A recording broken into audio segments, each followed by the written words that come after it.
제가 이번에 가지고 온 종목은 삼부 토건을 가지고 왔습니다. 일단 최근에 급등 나오고 오늘 가격적으로 좀 방어가 되는 모습이 보여주곤 있죠. 많이 빠지긴 했어도 그래도 차트상으로는 추세가 유지된다라고 생각을 하는 게 맞는 것 같은데, 자, 이 위치에서의 핵심을 어떻게 읽어야 될지에 대해서 지금 하나씩 살펴보도록 하겠습니다. 자, 들어보시고 도움 된다면 구독, 좋아요, 알림 설정 한 번씩 눌러주시면 감사하겠습니다. 자, 일단 가장 먼저 이 종목 왜 올라가고 있죠? 이 우크라이나 재건 관련된 테마로 계속해서 꿈틀거리면서 상승을 하는 모습이 보여주고 있는 거잖아요. 그런데 이 우크라이나 관련되어 있는 이 부분 같은 경우에는 알아두셔야 될 부분은 뭐냐면, 현재 한국 뉴스 말고 조금 더 객관적으로 이 상황에 대해서 평가하는 해외 외신 뉴스를 좀 보게 된다면요. 일단 이 전쟁 자체가 길어질 가능성이 높다라는 얘기가 상당히 많이 들려오고 있습니다. 그리고 만약에 종전으로 연결이 되는 모습이 보여지게 된다면은 어떤 식으로 이제 끝날 것인가 라는 부분에 있어서, 이제 과거에 우리나라 한국 전쟁 있죠. 남과 북이 이제 피 튀기면서 싸웠던 그 전쟁. 그때 우리나라 같은 경우에도 이 종전을 했을 때 생각을 하면은 결국에 중국과 러시아 그리고 미국이 우리나라 대신 협상을 진행을 하면서 전쟁을 끝냈거든요. 마찬가지로 현재 우크라이나의 끝에 나오는 이 전쟁 마무리 모델도 이제 러시아와 아니면은 서유럽 쪽, 미국 쪽이 협상을 대신 해가지고 이 전쟁을 끝낼 수도 있을 것이다라는 얘기가 들려오고 있습니다. 그런데 지금은 아직까지 우크라이나 쪽에서 그렇게 좀 명분이나 여러 가지가 완벽하게 빠지지를 않은 상황이기 때문에 이렇게 넘어가기까지는 시간이 조금 더 많이 필요할 수밖에 없단 말이에요. 결국의 전쟁은 길어질 수밖에 없다. 그리고 이러한 부분을 러시아는 마냥 나쁘게 생각하진 않습니다. 왜냐하면 애초에 그들이 전쟁을 했을 때 목표는 빨리 끝내면 좋았지만, 그게 아니었다면 최대한 우크라이나의 힘을 빼놓는 것, 이걸 핵심이라고 생각하고 접근을 했거든요. 그랬을 때 지금 결국에 우크라이나 땅에서 전쟁이 나오고, 그리고 우크라이나의 인구 소비가 러시아보다 극심하잖아요. 힘이 빠질 수밖에 없는 겁니다. 이어지면 이어질수록 러시아는 원래 최초의 목적으로 만들어 놨던 게 달성되고 있다라고 볼 수가 있는 거예요. 그리고 이런 전쟁이 계속해서 진행이 된다면 우크라이나 입장에선 어차피 나토 가입 못하겠지만 더더욱 나토에 대한 이야기 자체를 못합니다.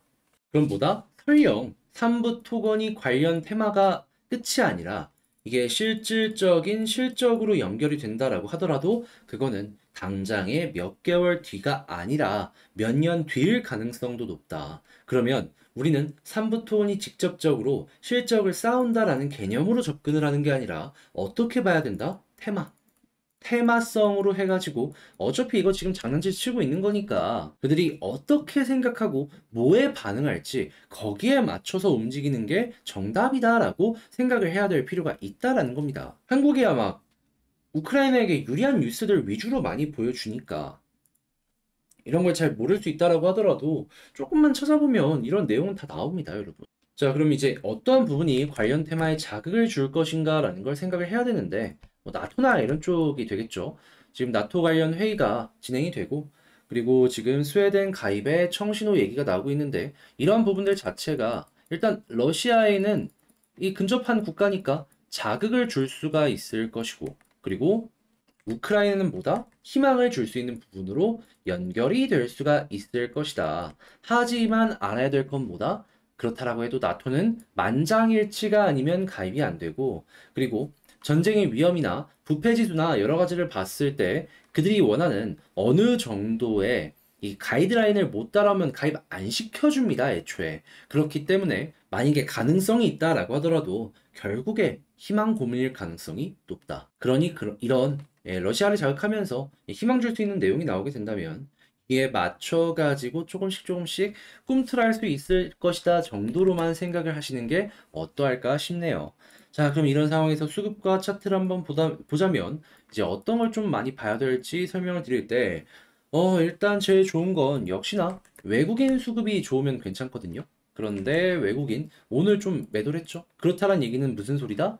현재 위치에서 마이너스가 이렇게 굉장히 큰 상황으로 끝나고 그런 다음에 계속 마이너스가 유지된다면 올라갈 가능성보단 하락할 가능성이 높아진다. 그러면 차트로 봤을 때 그 시작은 어느 지점이 될 것인가? 볼린저 밴드 상단 완벽한 이탈의 모습이 보여줬을 때 이때가 문제가 될 것이다. 자, 과거에 어떻게 했죠? 그대로 11선이 뭡니까? 21선까지 쭉 빠졌죠? 그러면 이 3,700원 이 부분까지 그대로 내리꽂힐 수도 있다라고 보여진다라는 겁니다. 그렇게 이 라인 이탈하는지 안 하는지 꼭 보시면 좋겠고요. 그럼 반대로 이탈 없이 이 외국인 쪽에서 빨간불 들어오면 어떻게 하냐라고 할 수 있는데 뭐 어떻게 할 거 있습니까? 더 올라갈 가능성이 높을 겁니다. 그러니까 전고점 돌파하고 더 가는 이 상승의 흐름이 추가적으로 나올 수 있는 거죠. 그런 다음엔 제가 지금 말씀드린 것처럼 볼린저 밴드 상단 이탈 전까지는 끌고 가시고 이탈하고서 안 되겠다 싶을 때 거기서 매도하시면 돼요. 그렇게만 하시더라도 삼부토건의 매매 전략을 짜시는 데 있어서는 그렇게 어려움은 많이 안 느끼시게 될 겁니다.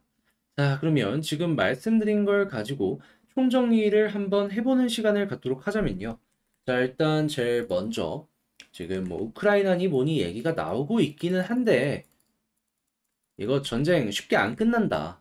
그렇게 우리가 지금 봐야 되는 건 뭐다? 테마성 뉴스들, 희망을 줄 수 있는 부분들, 그런 게 나오게 된다면 거기에 반응하는 3부 토건을 한번 살펴보도록 하자. 자, 그리고 두 번째 같은 경우에는 수급적으로 지금 외국인을 중심으로 왔다 갔다 하는 모습이 보여주고 있는데, 외국인 오늘은 좀 매도가 나오는 것 같은데, 만약에 매도가 계속 이어진다? 하락 가능성 높고, 매수가 많아진다면 추가적인 올라가는 가능성 기대하면서 보시면 좋을 것 같고요. 그리고 세 번째 같은 경우에는 지지라인은 볼린저 밴드 상단. 이탈 없다면, 이 위에서 계속 횡보한다면 매도할 이유 없습니다. 그렇기 때문에 여기 위에 있다면 홀딩하는 거 괜찮을 것 같고요. 그런 상황에서 수급 괜찮다 하면은 추가적으로 더 추세 맞춰서 올라가는 그림 끌고 가보셨으면 좋겠네요. 자, 해서 삼부토 같은 경우에는 지금 어떻게 보면 좋을지 이렇게 포인트 하나씩 하나씩 짚어봤는데 어떻게 여러분들께 도움이 되었을지 모르겠습니다. 잘 봤다라고 생각을 하신다면 구독과 좋아요, 알림 설정 한 번씩 부탁을 드리고요. 저는 여기서 이만 마치도록 하며 다음에 더 좋은 영상으로 다시 인사드리는 시간을 갖도록 하겠습니다. 들어주셔서 감사드리고요. 이상 주식 정리해드리는 주정남이었습니다. 비 많이 오는데 여러분들 비 조심하세요.